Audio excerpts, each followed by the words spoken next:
Hey everyone, welcome to The Explainer. Today, we're diving into a really fascinating and honestly absolutely critical paradox that's completely reshaping software engineering right now. We're looking at some brilliant insights from software engineer Sachin Gupta about AI coding agents. Look, these tools are amazing. They're making us write code faster than we ever thought possible. But here's the catch. While they give us this incredible speed on the production side, they're secretly creating a massive hidden tax on our engineering teams. We're churning out code at warp speed, but our human ability to actually review and trust that code, it's silently buckling under the pressure. Okay, let's dive into this. AI tools are absolutely accelerating how fast a developer can spin up a pull request, right? The throughput is just off the charts. But here's the fundamental bottleneck we really have to talk about. Human review capacity is finite.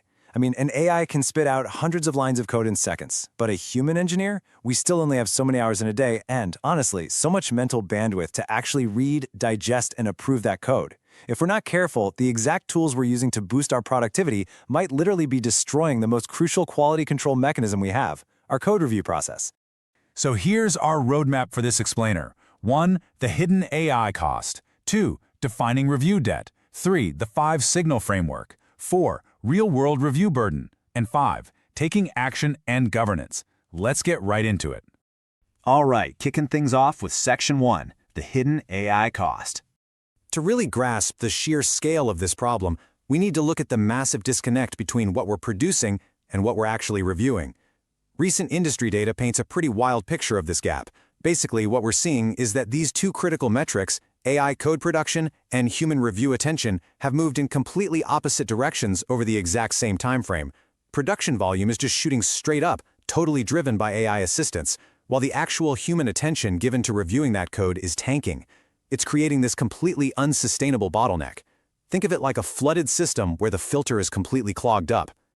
Let's put some hard numbers to this, just to put it into perspective. According to GitHub's October 2025 report, which by the way covers almost every public pull request on the planet, overall code commits climbed a staggering 25% year over year. Developers are pushing out a lot more code. But here's the punchline. Over that exact same year, comments on those commits, which is basically our best proxy for human review activity and engagement, dropped by 27%. Let that sink in for a second. We are pushing 25% more code, but we're talking about it and actually reviewing it 27% less. That's a huge red flag. Which brings us to Section 2, defining review debt. We really need to diagnose what these vanity metrics, things like higher PR throughput and larger median PR sizes, are actually hiding beneath the surface. Because let's face it, the speed of production does not equal the speed of trust. If you're an engineering manager or developer, you're probably feeling these symptoms right now. Reviewer fatigue is at an absolute all-time high. Engineers are carrying way more review load than they were just a year ago. We're seeing a massive spike in late-night merges, where PRs sit unread for days and then suddenly get that blind looks good to me rubber stamp approval right before a Friday deadline. Then there's what we call test theater. Sure, the AI agents are generating tests, but they're often just asserting what the code does, effectively locking in bugs, rather than testing what the code should actually do. On top of that, we're seeing unchecked architectural drift. And finally, incident lag. This is a big one. When something breaks months down the line, nobody connects the dots back to the AI-generated code that originally caused the problem. And this brilliantly illustrates our core concept here. Review debt. What is it? It's the accumulating gap between the code your AI agent has produced and the code your human engineers have actually reviewed, trusted, and deeply understood. Just like financial debt, this accrues interest over time. But instead of money, this interest is paid purely in human attention. Now, what makes review debt a potential crisis is how it compounds through 3 pretty vicious feedback loops. First up, your AI agents learn from your code base. So code that was hastily merged and unreviewed yesterday literally becomes the grounding context for tomorrow's AI suggestions. It breeds more bad code. It's like a bad game of telephone. Second loop, overwhelmed reviewers stop looking at the big architectural picture. Their attention naturally contracts to just checking basic syntax and obvious bugs because they just don't have the time. And third, leadership sees this massive spike in throughput and, naturally, they artificially reset velocity expectations. Suddenly, you're expected to move this fast forever, which means there is zero slack left in the system to ever pay this step back. The result? Trust completely breaks down. Moving right along to Section 3, the 5 signal framework. So how do we actually solve this? Well, we need a deterministic framework for measuring this exact debt. This isn't about vibes or guessing, this is about hard metrics. Sachin Gupta's framework uses 5 calculable checks based entirely on hard repository data. Number 1, diff size and cross-file coupling. Basically, is the code sprawling across way too many files? 2, test evidence gap. Are there actual, meaningful tests backing up the new code? 3, directory and ownership spread. Does this PR require approvals from 3 entirely different teams? 4, AI authorship indicators. Does this look and feel like an AI-assisted PR? And 5, evidence and rationale gaps. Did the author actually explain the why? The absolutely crucial point here is that these are deterministic. They rely on hard data from your repo, not on some unpredictable LLM acting as a moving target judge.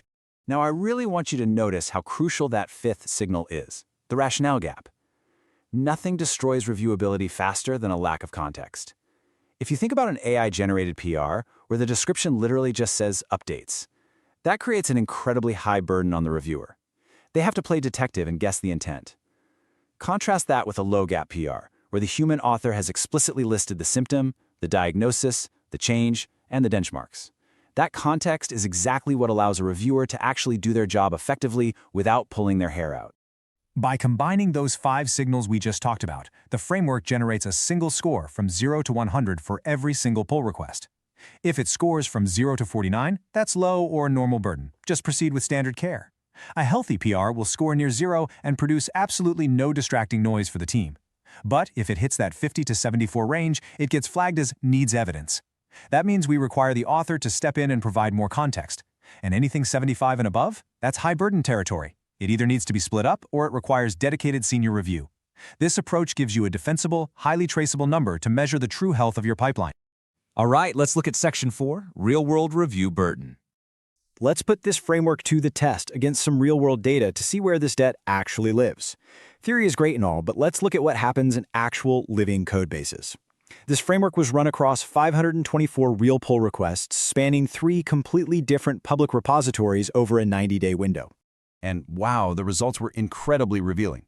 I want to explicitly state right off the bat that this is not some anti-AI scorecard. The data actually showed that AI authorship held remarkably steady at about 5 to 20% of the PRs. But despite that, the review burden still climbed rapidly. Why? Because the burden is driven purely by the sheer volume of code and the structural complexity, both of which AI allows us to generate at a totally unprecedented scale. Let's ground this in some hard data.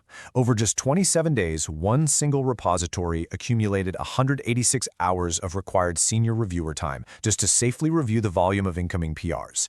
The AI-authored PRs didn't even disproportionately trigger high scores on their own. Instead, it was the massive, sprawling structural changes, the complex migrations, and multi-team refactors that triggered those 75-plus scores. The sheer volume creates the perfect conditions for massive bottlenecks. In fact, the scanner found one single massive pull request that was so complex and sprawling, get this, it required an estimated 84 hours of review effort. That is basically 2 solid weeks of human attention demanded by one single PR. That's just wild. Which leads us to our final section, Section 5, Taking Action and Governance. Consider this a wake-up call. So how do we equip engineering managers with the steps to implement this today and actually get this under control? Well, the really good news is you don't need to go out and buy expensive new tools. You just need to enforce fundamental engineering habits to survive the speed of AI generation.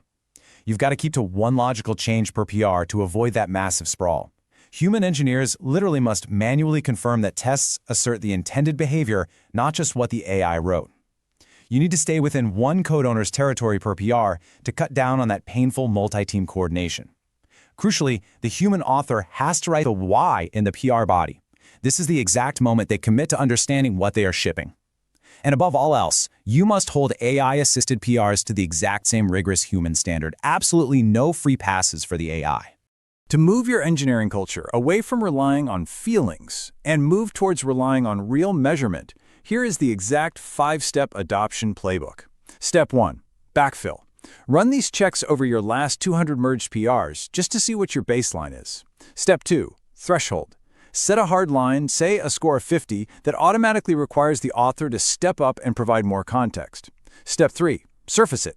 Post the score as a simple PR comment purely for visibility. Step 4. Aggregate. Track the slope of that score weekly for each of your teams. And finally, step 5, talk about it. Bring these hard numbers to your sprint retrospectives. Now, if your throughput goes up, you can actually measure if your review debt is going up right alongside it. We absolutely have to change our mindset here. We've spent the last couple of years, particularly as we head into 2026, entirely focused on adopting AI for pure throughput and unmanaged speed. Faster, faster, faster. But looking ahead to 2027 and beyond, the era of unmanaged speed is over. We're officially entering the era of governance and trust. It's no longer going to be about how fast you can write the code. It will be entirely about who governs the trust, the reviewability, and the absolute quality of that speed. Which leaves us with this final, critical thought for you to take back to your teams. Take a hard look at your current development pipeline and ask yourself, can you genuinely trust the code you are shipping at this new speed? And if an AI-authored, unreviewed change causes a massive incident in production 3 months from now, who is actually accountable? It's time to start measuring your review debt before it bankrupts your engineering team's attention. Thanks so much for joining me on this explainer, and I'll catch you on the next one.